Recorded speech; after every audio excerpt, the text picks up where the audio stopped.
Assalamualaikum warahmatullahi wabarakatuh. Alhamdulillahirrabbilalamin. Kita bertemu kembali.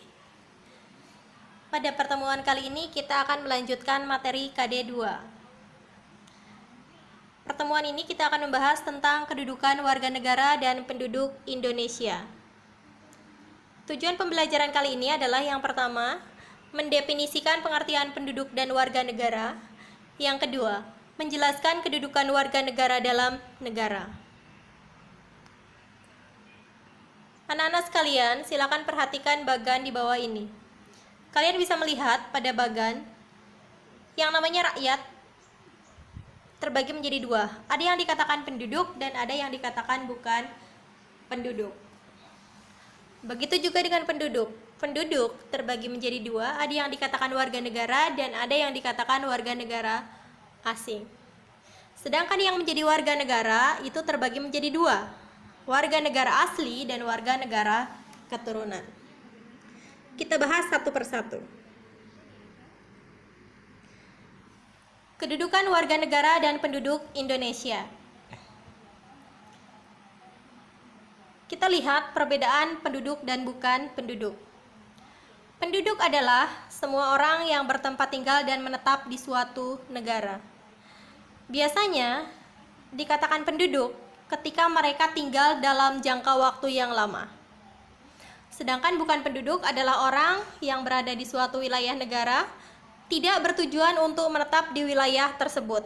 Jadi mereka tinggal hanya untuk sementara waktu atau dalam jangka waktu yang pendek. Misalnya wisatawan atau turis.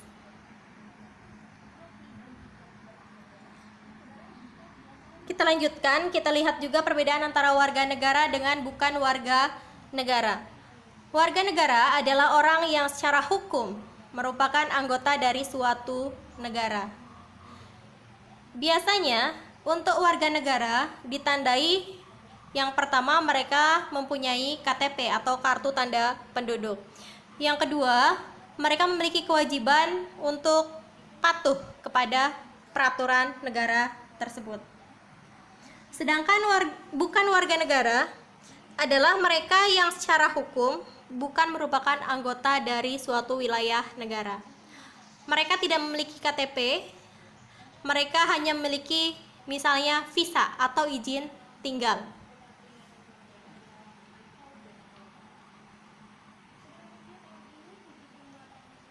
Kita lihat aturan yang mengatur tentang penduduk dan warga negara. Penduduk atau warga negara diatur dalam pasal 26 Undang-Undang Dasar Negara Republik Indonesia tahun 1945. Pasal 1. Yang menjadi warga negara adalah orang-orang bangsa Indonesia asli dan orang bangsa lain yang disahkan dengan undang-undang sebagai warga negara. Kemudian penduduk adalah warga negara Indonesia dan orang asing yang bertempat tinggal di Indonesia.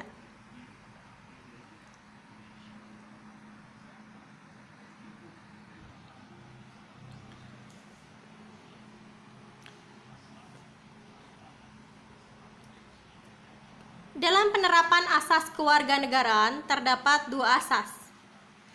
Ada yang namanya ius soli dan ada yang namanya ius sanguinis.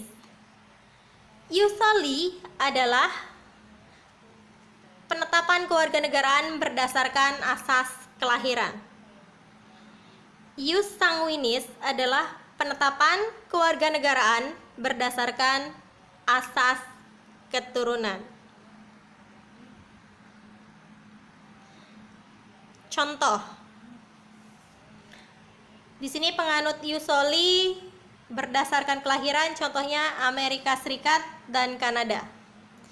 Contoh, seseorang yang berwarga negara A melahirkan anak di Amerika, otomatis anaknya akan menjadi warga negara Amerika. Seseorang yang berkewarganegaraan B melahirkan anak di Kanada, otomatis anaknya akan menjadi orang Kanada. Kalau Kalau ius sanguinis ini adalah berdasarkan keturunan. Contohnya adalah negara Filipina. Seseorang yang berkeluarga negaraan Filipina melahirkan anak di negara manapun, ia akan menjadi warga negara Filipina. Mana yang Indonesia anut? Yang Indonesia anut adalah asas berdasarkan keturunan.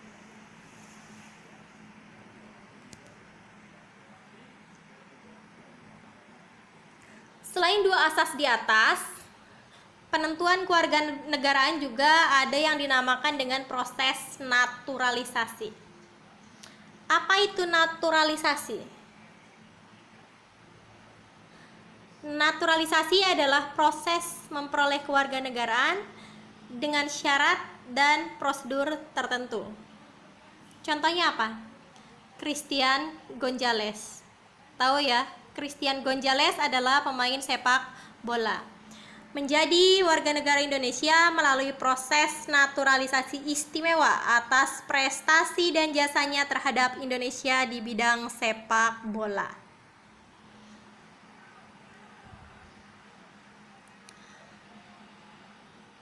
Setelah tadi kita mempelajari asas kewarganegaraan, akhirnya muncul yang namanya status kewarganegaraan. Apatrid, tidak memiliki kewarganegaraan. Contohnya, warga negara penganut asas kelahiran melahirkan di negara yang menganut asas keturunan. Jadi, dia melahirkan di negara yang menganut asas keturunan. Di negara yang menganut asas keturunan tidak diakui. Di negara dia ius soli juga tidak diakui. Jadi nanti anaknya itu statusnya apatrid atau tidak memiliki kewarganegaraan. Kemudian bipatrid, memiliki dua kewarganegaraan. Contohnya apa? Warga negara penganut ius sanguinis atau yang berdasarkan atas asas keturunan melahirkan di negara yang menganut asas ius soli atau asas kelahiran. Jadi, di negara ius sanguinis diakui dan di negara ius soli diakui. Jadi akhirnya anaknya memiliki dua kewarganegaraan. Selain itu, ada yang dinamakan dengan multipatrid, memiliki lebih dari dua kewarganegaraan. Contohnya apa? Contohnya orang Indonesia nikah dengan orang asing, misalnya orang Indonesia menikah dengan orang Malaysia, tapi orang Malaysia itu belum berpindah warga negara menjadi warga negara Indonesia. Ketika dia memiliki anak, melahirkan di Amerika, berarti anaknya memiliki 3 kewarganegaraan. Warga negara Indonesia diakui secara keturunan, warga negara Malaysia diakui karena kewarganegaraan orang tuanya, kemudian diakui juga di Amerika karena berdasarkan atas asas kelahiran.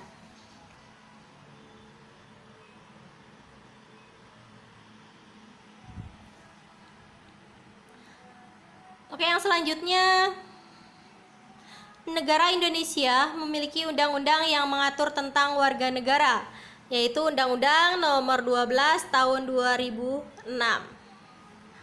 Apa isinya? Undang-Undang Nomor 12 Tahun 2006. Contohnya di sini, siapa saja sih yang menjadi warga negara Indonesia? Di sini bisa kita lihat bahwa anak dari perkawinan sah bapak dan ibu seorang warga negara Indonesia, maka dia menjadi warga negara Indonesia. Anak dari perkawinan syah ayah warga negara Indonesia dan ibu warga negara asing, maka anak diakui sebagai anak orang Indonesia. Anak dari perkawinan syah ayah WNA dan ibu WNI diakui juga di negara Indonesia. Selain itu, anak yang lahir dari perkawinan yang syah dari ibu warga negara Indonesia, tetapi ayahnya itu belum mengurus kewarganegaraan sehingga dia statusnya apatrid, dia tetap diakui sebagai warga negara Indonesia. Atau anak yang baru lahir, ditinggal dan dibuang oleh orang tuanya, ditemukan di wilayah negara Republik Indonesia, dia diakui sebagai orang Indonesia selama ayah dan ibunya belum diketahui.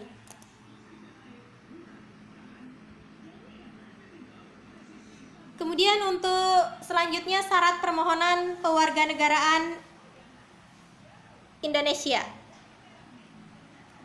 Misalnya di sini ada anak yang statusnya apatrid atau bipatrid, ingin memilih salah satu. Nah, di sini bisa yang pertama, telah berusia 18 tahun atau sudah menikah.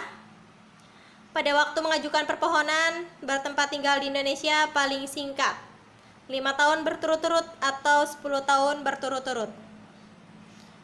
Sehat jasmani dan rohani, dapat berbahasa Indonesia serta mengakui dasar negara Pancasila dan Undang-Undang Dasar Negara Republik Indonesia, serta membayar uang pewarganegaraan ke kas.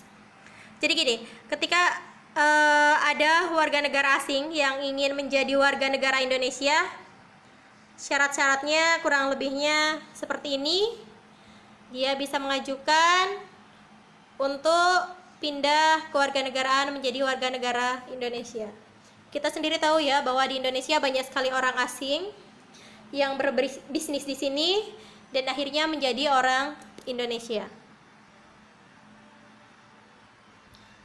Selain itu, seseorang juga bisa kehilangan kewarganegaraannya. Ketika seperti apa? Ketika atas kesadarannya sendiri dia ingin memperoleh kewarganegaraan lain, atau secara sukarela mengangkat sumpah setia kepada negara asing, atau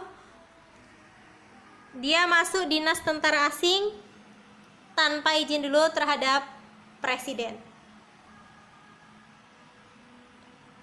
Oke, itu dulu yang bisa Ibu sampaikan. Terima kasih. Wassalamualaikum warahmatullahi wabarakatuh.